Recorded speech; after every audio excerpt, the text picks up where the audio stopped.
Hey guys, it's time for our nightly recap. Dr. Leslie, forensic psychologist. So, most notably, I just heard the Burbank airport was closed because the government is still shut down. And I think, in a conspiracy way, the government might be shut down because they have to appoint that 218th woman who would vote to release the Epstein files. So, kind of thinking that might be part of it. Related to that, the Supreme Court rejected Maxwell's request to be heard today. That's Ghislaine Maxwell, the federal felon who was the right hand woman of Jeffrey Epstein, ruining tons, dozens, hundreds of lives and working to bring children, little girls, to disgusting, high, powerful, rich men on an island in New York, in Florida, in multiple places. In fact, as you can see on the Broken podcast, or as you can listen to it, she drove around with the house manager, Juan, and he admitted to driving around with her and picking out the perfect girl that the men would like. And also, shout out to Adam Langley, who was named as the chef for Epstein in some of the documents recently released. He had to feed people, which means he saw people, which means he knows people, which means he's complicit. So names are coming out, information is coming out. We can't keep this government shut down forever. And people keep fighting and moving forward. And I'm very excited about that. I believe it was Caitlin who questioned Donald Trump today in the White House and asked if he would consider a pardon for Ghislaine Maxwell. And then Trump acted as though he had never heard of her name. Said something like, "It's been a while since I've heard that name."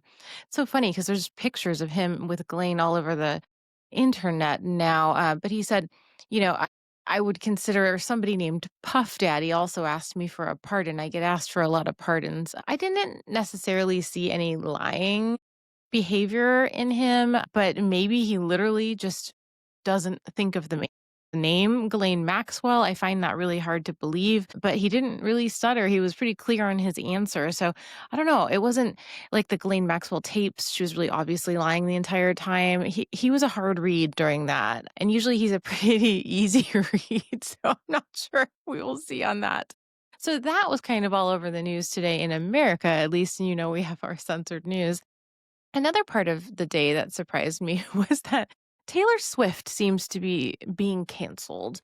It seems like a lot of liberals are turning against her, interpreting her recent album as she being more Republican or conservative, wanting to fill neighborhoods with white children that look like her large dicked new hubby or fiance. Yeah, there is some kind of song where it looks like a 15-year-old is writing about how large his penis is, and there's talk about sperm. And I'm not entirely sure what's going on with this album. And no, I'm not going to listen to the entire thing. I did listen to Canceled. It seems like it really is about Blake Lively, but also I don't really care about all these little secret eggs that are being dropped in this Taylor Swift hype. I've really never been a Swiftie, mostly because I just never thought that she could really write anything that I found interesting or deep. And I really just couldn't watch her dance, and her outfits and her bangs just put me off. I never really got it when there are some incredible singers. I mean, like Pink, Lady Gaga, Beyonce. I mean, there are Mariah Carey.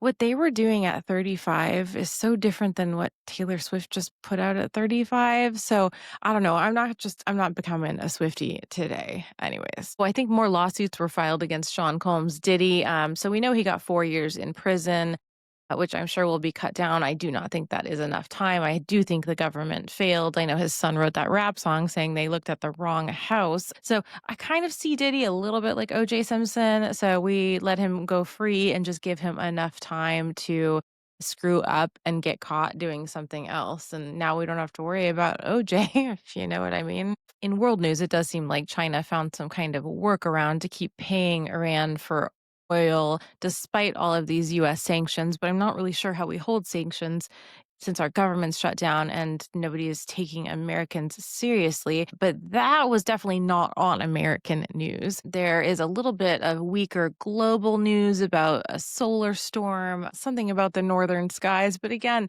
this just doesn't even stay up on our news. American news was a little more beefed up with the federal government. Like I said, we're on day 6 of the shutdown.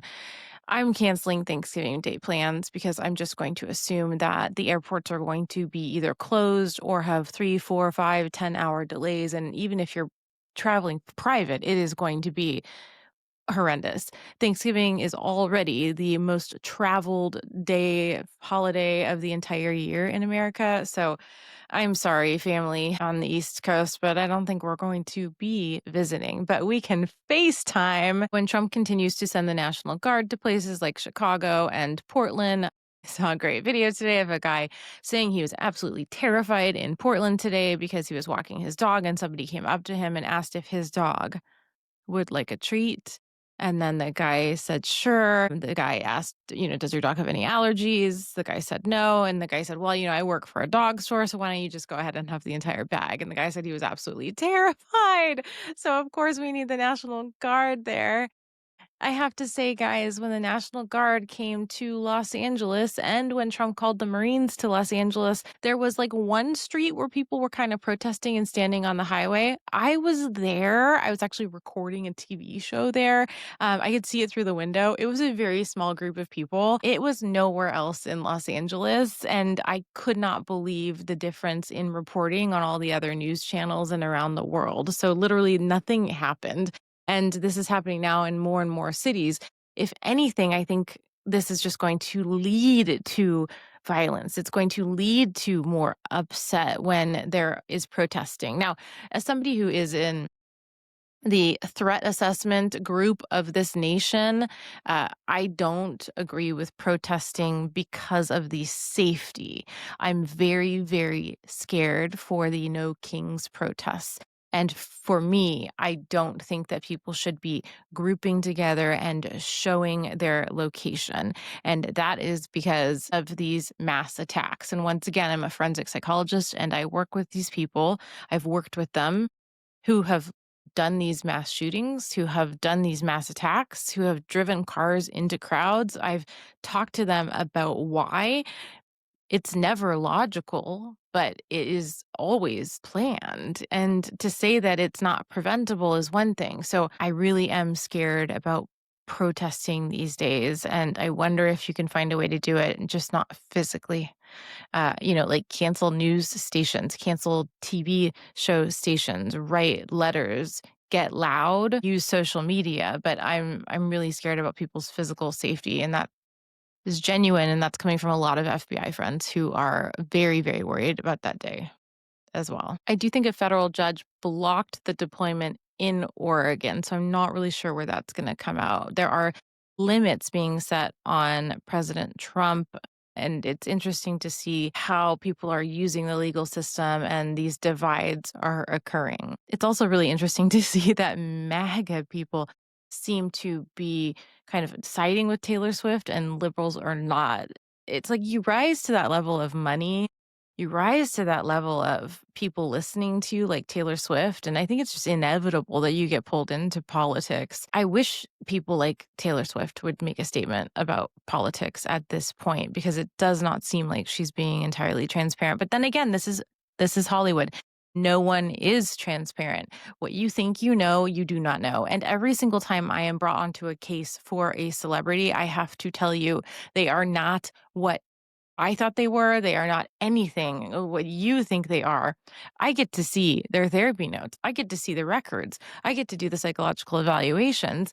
They are nothing like the characters they play. And by characters, I mean even just who you see through the paparazzi's eyes that they've called to be there and hound them and given them talking points and questions to ask. I did wake up to more alarming videos of Aaron Parnas, but this time he was saying that the president is still alive. So I don't know how that rumor spread so rapidly overnight. Now, I love a good court case and I love talking about trials because I am, into criminal and civil litigation, but I didn't think today it was going to be like a political trial thing. So there's a Newsom versus Trump when it comes to actual charges and litigation. California is suing to stop California Guard federalization. And I'm amazed. I'm amazed that a state is suing the government.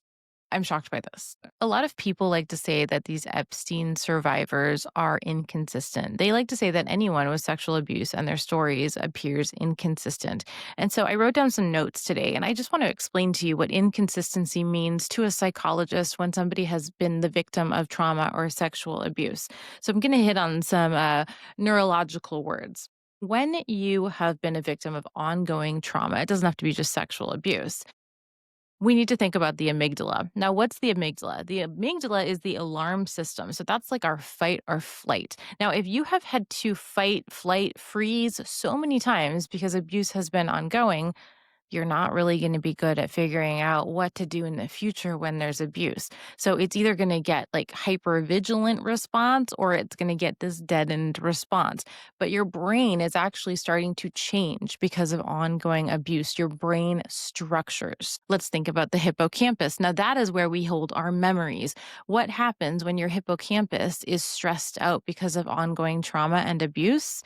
It shrinks. What happens when your hippocampus shrinks? Your memories are fragmented. So when somebody is testifying about sexual abuse when they were younger, it is not inconsistency per se. It is fragmented memory. Your prefrontal cortex is very important as well. So, your prefrontal cortex is like your thinking, your impulse control. I think of it as like a secretary or an administrative assistant. They need to have that really, really rocking, right? If you have trauma and abuse and it is ongoing, that's not going to work anymore. You're not going to be led by linear thought. You're going to be led by emotion mind, and that can feel erratic.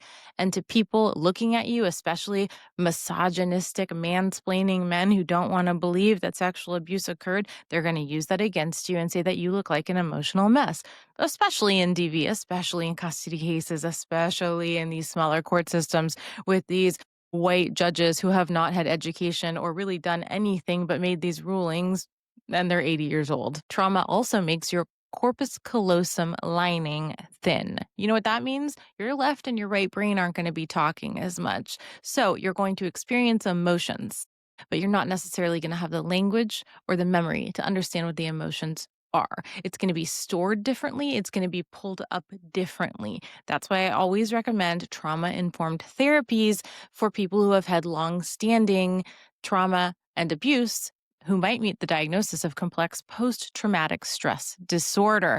With that said, EMDR is an amazing therapy. Also, don't forget hormones like cortisol. Don't forget dopamine, those uppers, serotonin. All of those get taxed when these brain structures start to be altered because of trauma and abuse.